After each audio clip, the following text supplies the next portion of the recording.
ব্যর্থতার বৃত্ত থেকে বের হতে পারছে না বাংলাদেশ। মাঠের বাইরের নানা বিতর্ক একপাশে সরিয়ে রাখা যেত যদি মাঠের খেলাটা ঠিকমতো হতো। মাঠ ও মাঠের বাইরে সবখানে ছন্দহীন বাংলাদেশ। পাকিস্তানের কাছে টানা 2 হারে সিরিজ হাতছাড়া হয়েছে। শুক্রবার দ্বিতীয় টি-20তে হারের পর আইসিসি থেকেও দুঃসংবাদ পেয়েছে বাংলাদেশ। আইসিসির সর্বশেষ হালনাগাদ র্যাঙ্কিংয়ে এক ধাপ পিছিয়েছে বাংলাদেশ। টি-20তে অবস্থান এখন 10 নম্বরে। লিটনদের রেটিং পয়েন্ট এখন 220। বাংলাদেশ পেছনেই এক ধাপ উন্নীত হয়েছে আফগানিস্তানের। 223 রেটিং পয়েন্ট নিয়ে আফগানরা এখন 9 নম্বরে। সেরা 10-এ এই দুটি পরিবর্তন ছাড়া আর কোনো পরিবর্তন আসেনি।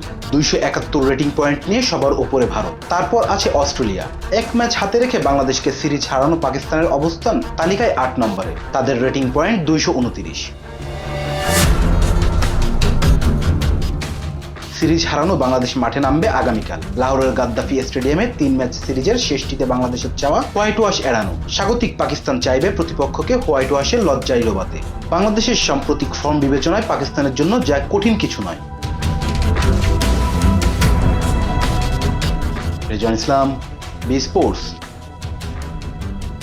Please subscribe our channel to get more information about Cricket World.